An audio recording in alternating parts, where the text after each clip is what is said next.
this morning, so excuses as I was disturbed with rain don't exist. Thank you so much for being with us on UBC TV. This is Good Morning Uganda Extra, and I'm Robert Kirabo, Nyonyintono. Welcome to this hour where we discuss a number of issues depending on the guest and topic of the day. Now, this morning we are going to be discussing something that is common, a health problem, yet little is known about it. Sometimes we even mistake it for being witchcraft. Of course, we are Africans, and many of the times, if we do not understand a disease, we usually think it has something to do with that. But today, we are going to be discussing autism. Have you heard of that? Well, if you haven't, listen, watch, and ensure you're focused on what we are going to be discussing, because this is so common in children. And when you listen to the statistics that my guest is going to be informing you about, then you will know that there is urgent need to save our children. Joining me on set is Hope Kizito, who works with Save Children with Autism Uganda. It is a non-governmental organization that ensures that these children have a fair life, a decent life, and if possible, can achieve what the other children have achieved. Good morning, Hope, and welcome to the studios. Good morning, sir. Nice to meet you, and good morning, Uganda. Well, it's rare you find a man called Hope. I think I know of Hope Mokasa, then Hope Kizito. Oh, yes. And many. Those are, is that what you can call unisex names? Because I'm called Kirabo. But also, most of the times when I talk about, when I introduce myself as Kirabo, there are people who think, oh, Kirabo must be a... So now I find someone where I have something similar. I think I know more Hopes that are girls than the men. You're right, but it is much of a stereotype. But when you see most of the faith names, like your Kirabo, the Hope, Charity, Grace, Mercy, names like that, they are unisex, and we need to focus much on the meaning rather than the... Yes, the sex. Yes, rather the than the person sex. holds it. Exactly. Well, away from that, let's now move to autism. First, when you talk about autism, this is a disease. Give us more. Yes. An eye-opener to someone who has never heard of this. Absolutely. Autism, first of all, autism is not a disease. Autism is a brain difference that for most of the general population, we tend to be called the neurotypicals, or we think in a particular way. Brother, just told it there now. Yes. I want you to be a communicator. Yes. To a person who knows little about the much science, you know. Yes. So try to simplify it as much as you can. Yes. Now, for the typical people, we think almost in a similar way. That someone has to greet people in the morning, you have to bathe a certain way, eat a certain way, walk a certain way, study a certain way, pray a certain way, sleep a certain way. But now, there is also another brain functioning, the way the brain works, which is different from what most of the brains do. And one of them is called autism.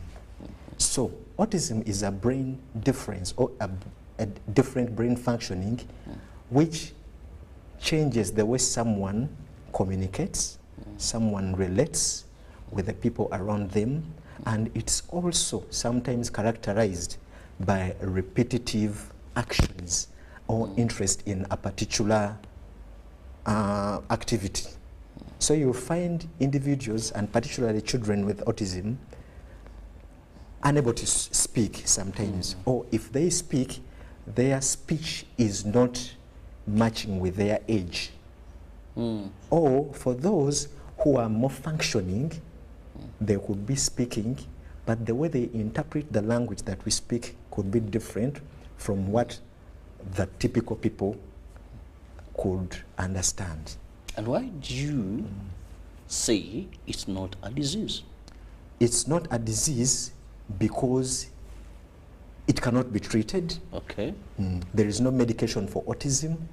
And in addition to that, it does not affect the body of an individual.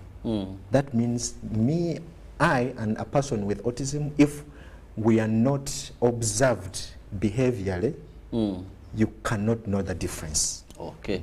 So would it fall under disorder? Yes, most of the books and from the medical part of the world, it is considered to be a disorder. But if you move from an understanding of a neurodivergent world. Neurodivergent world. Yes, a neurodivergent world is a philosophy where we believe that we are all different, and there are people who are big, small, short, and also with the brains. There are also lots of difference. Oh. There are people with different personalities. There are people who are introverted. There are people who are extroverted. And also with autism, there are also people who think differently and also express differently. For example, when I was coming in, I met one of the personnel who were here who was so jolly and happy, and I really loved that kind of character. And it's an advantage to our world, and I wish everyone could be behaving that way. But if you are born different, you cannot force There are it. the people who are born very reserved. Exactly. They're very unsocial, and they feel comfortable in their world. There are those that are very happy, they're very jolly. So these are now. After saying that, help my viewer understand what could be the causes of autism. That's so good. The first cause of autism is unknown. You will never know what really causes the autism that your child or your sister has. It is quite hard to understand. But there are many abnormalities in the gene formation in our bodies when we are being formed. So that means in 2015, it was stipulated that over 1,000 genes are responsible for autism. But you cannot spot out that this gene abnormality is the cause of my autism, or else it will take you a lot of time to determine, to read all the gene formations for you to understand. And in addition to that, there are some factors, because autism is a combination of both genetic and environmental factors. For example, autism is hereditary. That means if I'm autistic, there are higher chances that either from the side of my mother or my father, one of the relatives, it could be generations back, could have been with some traits of a brain difference. Yes. Now, are there some tests? Why am I asking this? I come from a family that's dominated with sickle cells. Okay.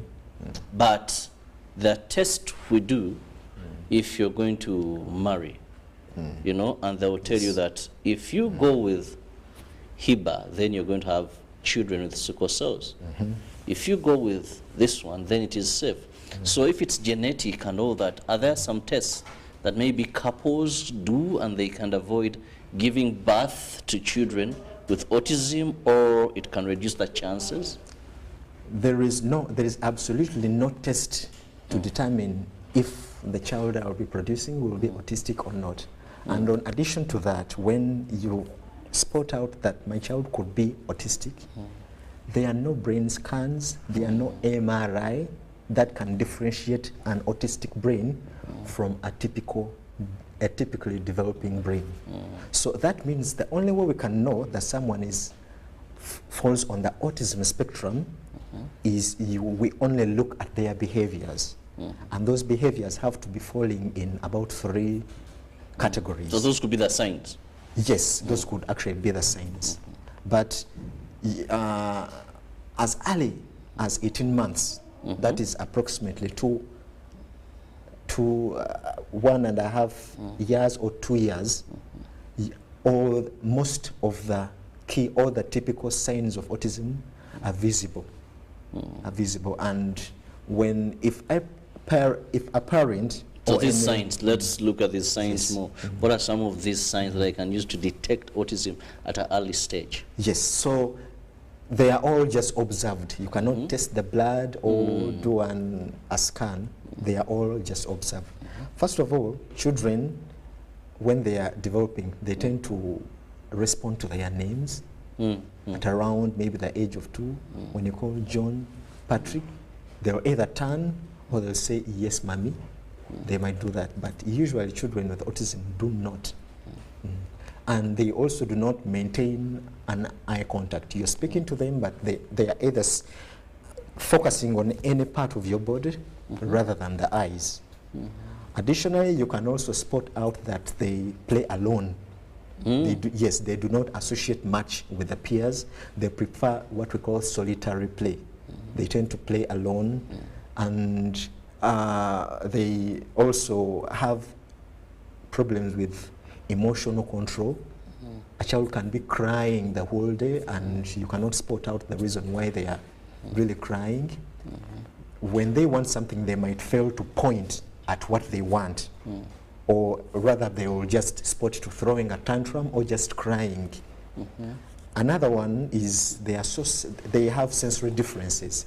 Sensory differences, you will find a child with even some slight noise, they will be shutting their eyes like this, or with light like this, they could be closing their eyes, or their bodies is so sensitive to temperatures or coldness. That's the reason why you can find some children tiptoeing like this all the time. So when you start spotting... That's because of temperature, sensitivity to temperature? In most cases, it is temperature, because when they tiptoe, they are reducing the surface area of their body onto the ground. So they're feeling quite safer. That's why you will notice that when they move from maybe a tiled floor which is colder to a carpet which is quite warmer or at a normal temperature, they will be walking normally. But when they move to a surface which is having some different textures or temperature, they will be tiptoeing. Yes. Oh, this is mind-blowing, I must say. So much information that we are getting, and I believe our viewer also getting more information. Now, when you talk about autism, why is it an issue in Uganda? What is, in case, can we have an estimate of how big this problem is? Absolutely. Let me try to make you to help you know the estimate that we are really having at the moment. Globally, the prevalence of autism is 1 in every 100 individuals. That is according to the ministry, according to the World Health Organization. 1 in every 100? Yes, 1 in every 100. However, most of the researchers think it is higher than that. So when you go to some countries which do lots of research, like the US, in children it is 1 in every 68 children. So when you come to Uganda, that means a typical classroom of young children of 70, there are high chances that there has to be at least 1 child who falls on the autism spectrum. So that means if 60% of Ugandans are below the age of 18, so that means that right now, if the population of Uganda, it is estimated to be around 48 million people. That means about 28.8 million are children. So that means about 280,000 individuals below the age of 18 must be falling on the autism spectrum only here in Uganda. Now, one thing, when I look at the clips, the pictures, yes, these children look very normal. Absolutely. They look healthy. It's not like maybe they have any deformities, yes, in or when you look at them that you can say there is a problem. Now, you talked about a class and you're comparing education. Yes. Are these children able to study? I mean, how does the world perceive them? What are their abilities and disabilities that are common of them? Yes. Now, the autistic brain functions quite differently. And most of our curriculums, which are designed here, are focusing on a typically developing brain So that means the way they understand what is being taught, the way they perceive the information from the educators, the way they relate with their peers, the way they play, the way they are assessed, the way they are evaluated is not matching with their brain functioning. That's the reason why they can easily be misinterpreted as not performing in the classes, or some underlying issue must be really affecting them. And there is little knowledge about autism in schools and in the general population. That's why in most cases, schools ask their parents to look for some services elsewhere because for them they cannot attend to this child in their environments. Yes, so that means there has to be a clear understanding of individualized education which focuses on each and every child functioning depending on how they interpret the information and also the pace at which their brain is developing.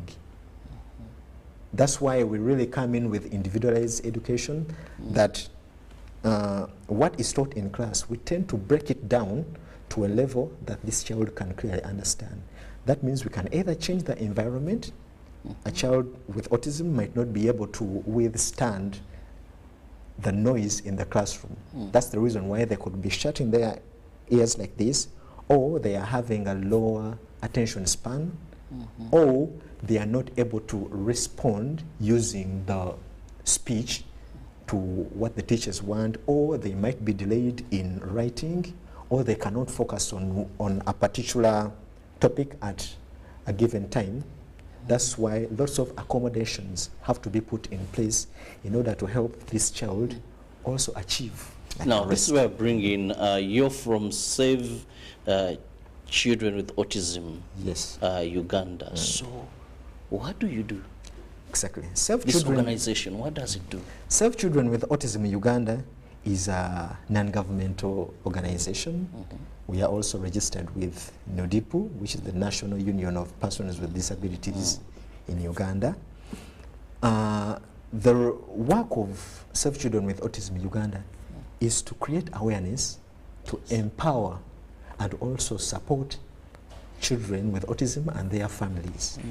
We have been focusing much on those who are quite underprivileged. I can be using that word.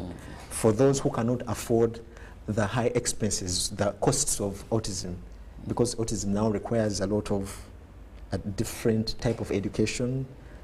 Therapists, they are extremely so expensive, and there are lots of families which cannot afford those fares. That's where we really come in to teach the parents, to work with the schools, and also at our center in Chisasi Komamboga, we are also having a section of those children who really come, and we work with them from our center. But still, we also do lots of drives in the different communities and the villages. Wow, very moving work that you do. But let me also ask you. Yes. How informed are Ugandans when it comes to autism? Because I'm trying to figure out that this is just the mind or the brain working different from the ordinary person. Like we earlier told you, these people look normal. Yep. I'm not saying they're abnormal. It's just their brain works different from what ours do.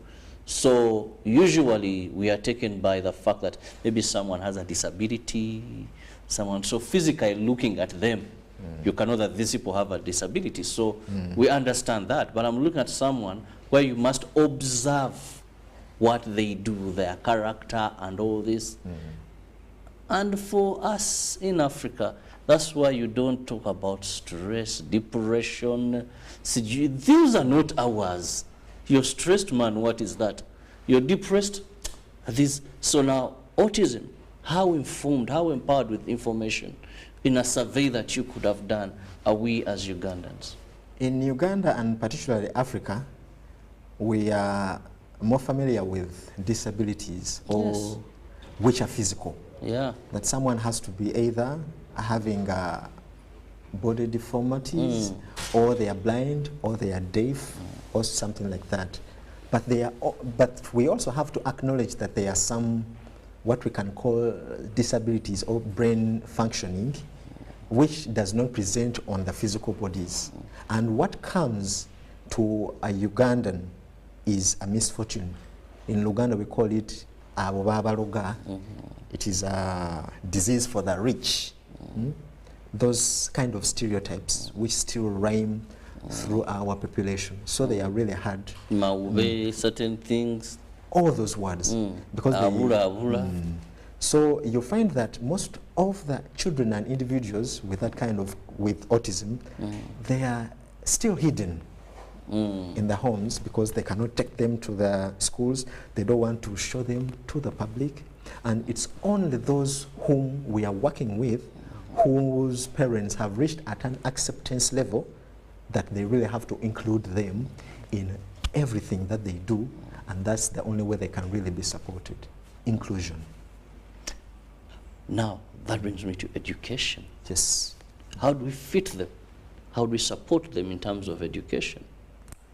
Because I know there are schools for special needs, there are schools for disabled or children with disabilities. That we have Salama School for the deaf. We have a number of them. Not so many, but they are there. True. Now, I'm looking at these children with autism. How? You said in the normal education system, they may not fit there. So how do we carry on with education then? Yes, now, according to the Disability Act of Uganda, education is for all. It's a right. Yes, it's a right. And in addition to that, all schools have to be inclusive. I'll just put that in quote. All schools really have to be inclusive. But there is somehow little which has been done to empower and educate the educators who are supposed to be working with those children and the support levels. A child with autism can even require, it could be equivalent to a class of over 20 students because they are so different.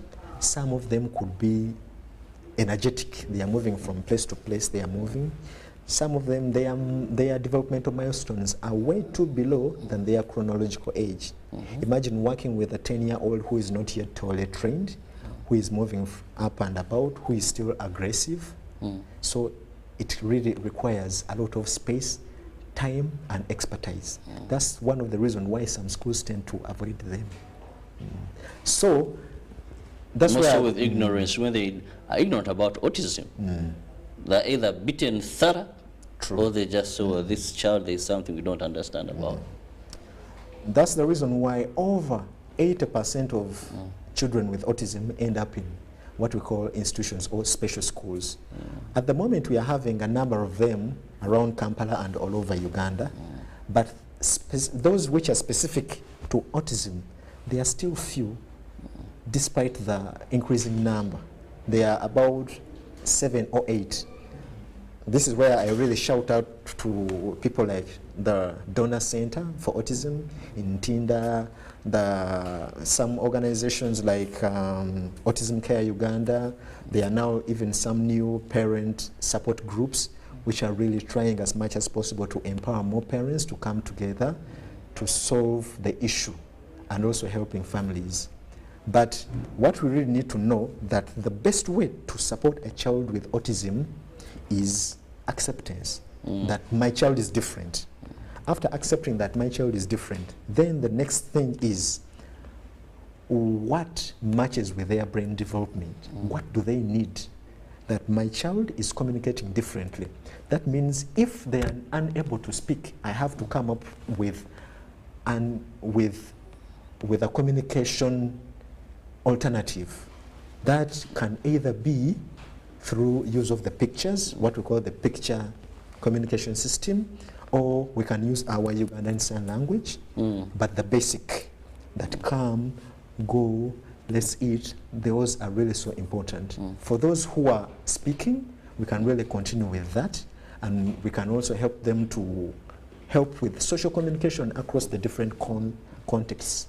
If my child is delayed with academics, how best can I do what we call differentiation? If these students are learning addition, at least mine can be doing counting at that particular time.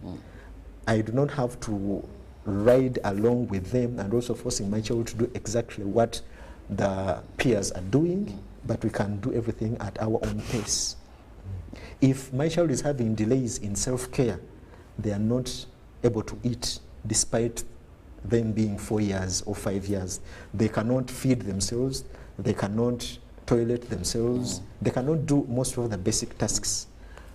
I can get consultations from people like us, the occupational therapists. There are lots of speech therapists who can really be consulted with how best we can support, and our role is to do some individualized support plans, particularly for those students with those differences. Well, we are still learning more about autism and how best we can make the world a better place for children with autism. I'm going for a break. When I return, we'll still be discussing more. Keep it with us.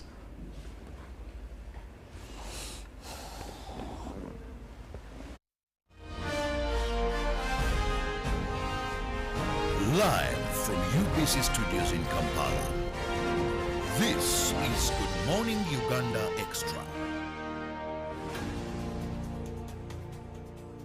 Jerry Con! Jerry Con! Hey, Master Blaster! Touch him, man! Buy Jerry Con with muscle! Those ones who say go for you only. Mundava! Best group is I teach you. When I go to the school, because of the camera is very far. Is you serious? Is serious you? Go about. Yeah? You step it on it. Add kilometers to your legs. And you got your sugar. We buy meat from Umaru. And Umaru refused to give you enough meat. Show him that they don't joke with you. Umaru, wait. Jerry, okukakaluka n'okulungi kwetaagako omuntu akuyambako n'olwekyo tujja kukuteerawo embeera esaanidde osobole okukola ekisinga awamu teri kitulema.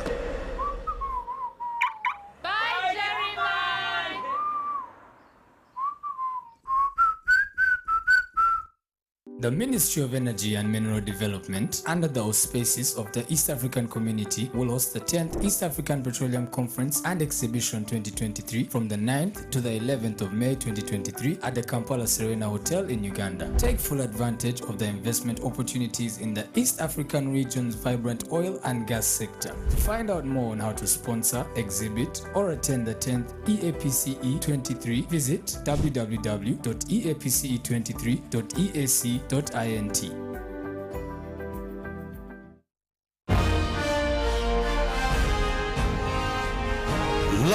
from UBC Studios in Kampala, this is Good Morning Uganda Extra.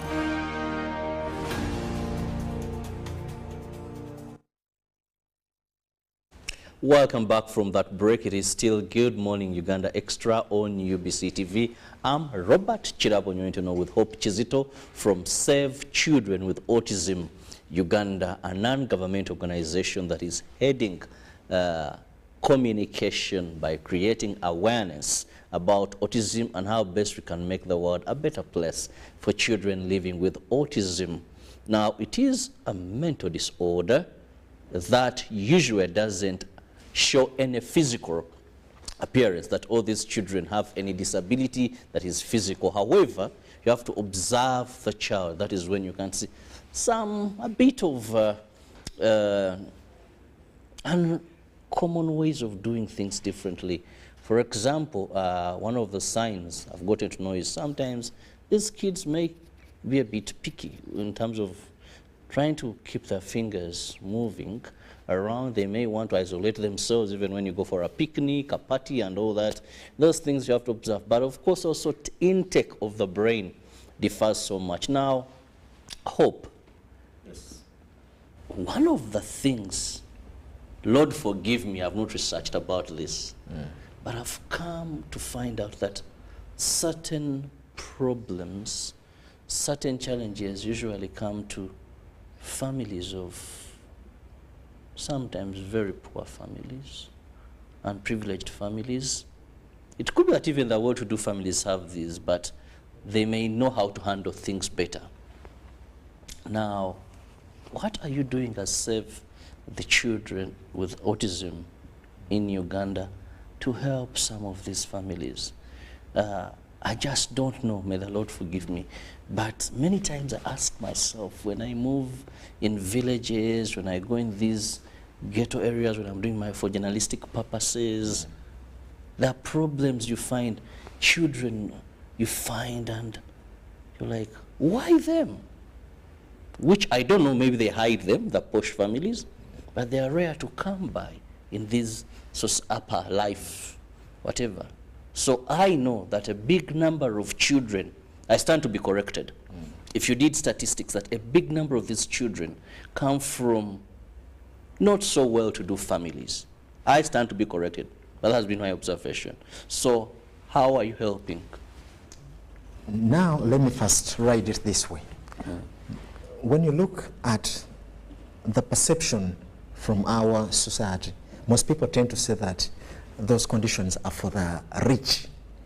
That's what they really tend to say. But you know what, to add something very funny though, a bit bad, sometimes when the rich families have such children, don't know why our African thinking comes that way. They'll say, well, that's where they got their wealth from.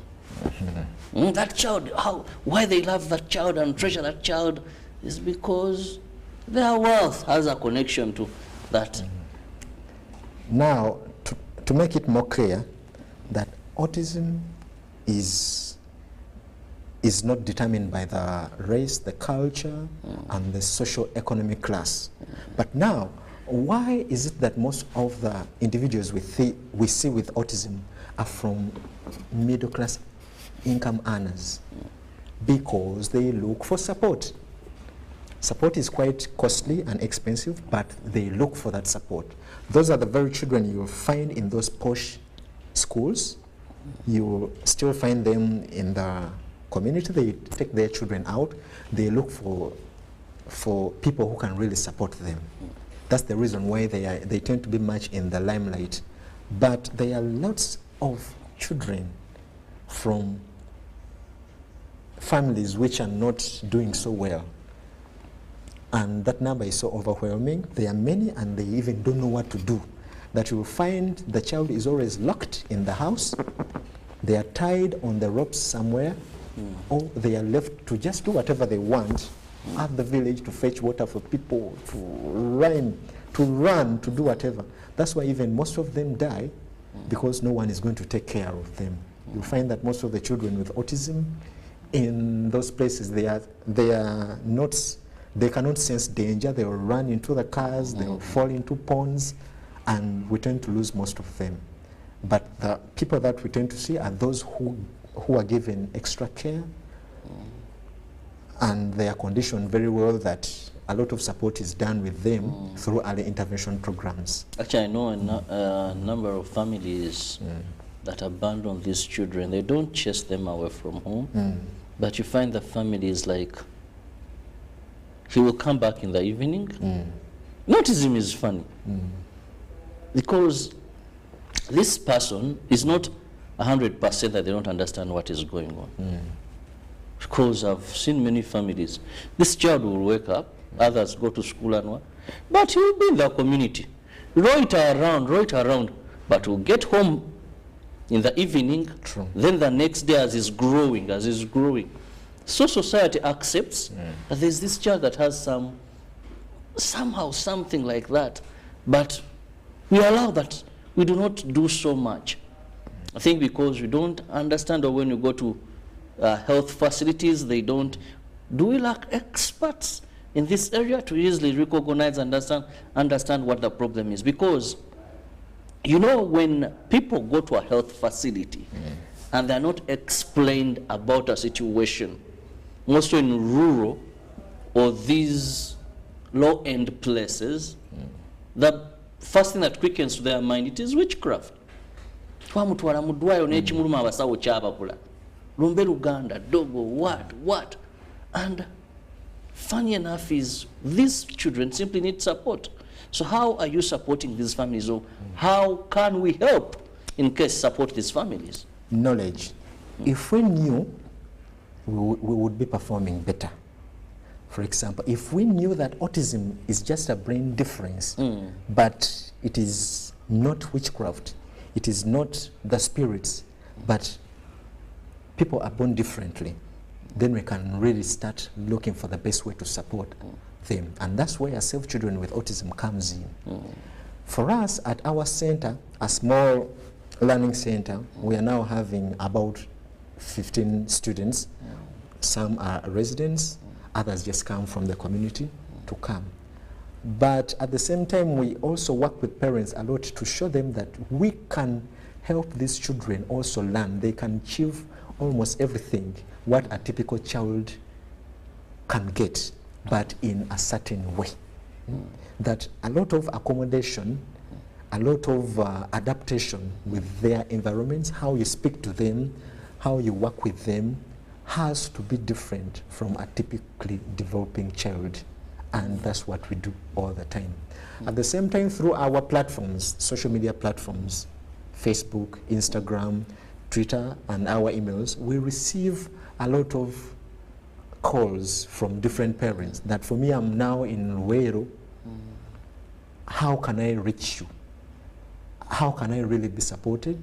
But I am poor. I don't have anything. But I know I can really be supported by you people. And we cannot congregate all the students at our center, but rather reach out to their places to educate the parents and their schools from their very communities. And in addition to that, we can also provide lots of basic needs. It could be through the clothing, food, and basic learning materials for those students in order to empower and help those families support their own children, because they are the first therapists. The parents are the first teachers, they are the first therapists of their children. Yes. So do you have anything like a drive going on? Do I just pop into the center with anything? Because they need support. And when you talked about clothing, food, I know Ugandans are very generous if there is a cause. So much we give every Sunday in our church places. Born again community will tell you how much they give and how many of these pastors have been able to be blessed through that giving. True. Recently, when you had COVID-19, His Excellency made out a call and said, you know, and I saw Ugandans giving. So when it comes to this noble cause, you talked about food, talked about clothing, you know. I'm a parent and I know what it means to have a challenge of a child. I don't have one, but to have such a child, I can figure out, more so when you're less privileged. So how do we, is there a drive or where we can collect and give? I think this is a noble cause that we can do. Absolutely. April is the International Autism Acceptance and Awareness Month. So as Save Children with Autism Uganda, we decided to use this month and the coming months to reach out to the different families. There are really many across Uganda within our capacity that we can really support in form of giving them the basic needs, help them with academic materials for their students, work with their parents, create more awareness through the public, and also to support their children through designing programs for them. So that's where I call the general public. Whoever can support, it could be in, if you really have foods, if you can donate foods, if you can donate household materials, what we use in the basic life, the hygiene, self-care and everything. If you have any old book that your children no longer use, sandals that they no longer use, if you can give out foods, if you have anything, if you can volunteer and join us through this project, please, if you can donate money, if you can do anything, please reach out to Save Children with Autism Uganda. You can reach out through our Facebook page, it's open, Our Instagram page is also open, and they are all using the same names. Also, our email address, Save Children Autism Uganda. We are open, and God will really bless you abundantly. Well, I feel that is something worth doing. We save, we help these children, more so knowing, like Hope said here, autism is not treated. Yes. There is no cure for autism. There is no cure for autism. So we just know that these people will live with autism till. Yes, but their lives can be improved if early interventions is done. A child can communicate. A child can be as independent as possible when you give them support. Let me also just, does autism can't come along as someone grows, or it's only someone must be, just because it could be genetic, fine, hereditary, but maybe it copes at a certain stage, or it is a disease that, it is a disorder that someone gets right from birth, or can it develop along the way? Now, you are born autistic, and you cannot get autism. All these signs coming along the way. Now, this is how I can clearly explain it. Before 2013, autism had different types. There was a certain type of autism called childhood disintegrative disorder, where a child could be calling mama, papa, they could be speaking a few words, then they start regressing. Whatever they would do deteriorates. A child who could sit on the potty, who could feed themselves, and they keep on deteriorating until they have no skills which are matching with their age. But now, we later formed the umbrella term, which is called autism spectrum disorder, for all those brain functioning which are characterized by deficits in communication, differences in social communication, and also characterized by the repetitive interests in activities. And now all those conditions fall under autism. So right now autism has no classes, autism has no types. Yes. Well, it has been very informative, and of course a call for humanity to improve the welfare of children living with autism. But before I let you go, any final message you have to Ugandans? Yes, the final message which I have for every Ugandan and those from the autism fraternity is acceptance. That my child is different. Then the next thing will be, how best can I support my child? How best can I use everyday materials to help my child, rather than going for controversial therapies which are ineffective and expensive at the same time. There are many people have been deceived that there are some injections you can take, they can operate you, they can do stuff, you can drink something in order to be normal again, and it's all false. Autism is a different brain functioning, and you just have to embrace it, accept that I'm different, then you start helping your child or your sibling or your friend to improve in all the different areas of performance. Well, thank you so much, Hope Chizito from Save Children with Autism Uganda, for your time. And of course, I join the call upon Ugandans. Let's give towards this campaign to help families with children living with autism. And of course, knowledge is power. Let's accept, inform the other in case you notice that, hey, this is just a difference in the way the brain of this child functions, but it's got to do nothing with what many heads run to in a time of confusion. And of course, it is something we can improve and get the best out of this child. Have a lovely day. God bless you. See you tomorrow. Live from UBC Studios in Kampala. This is Good Morning Uganda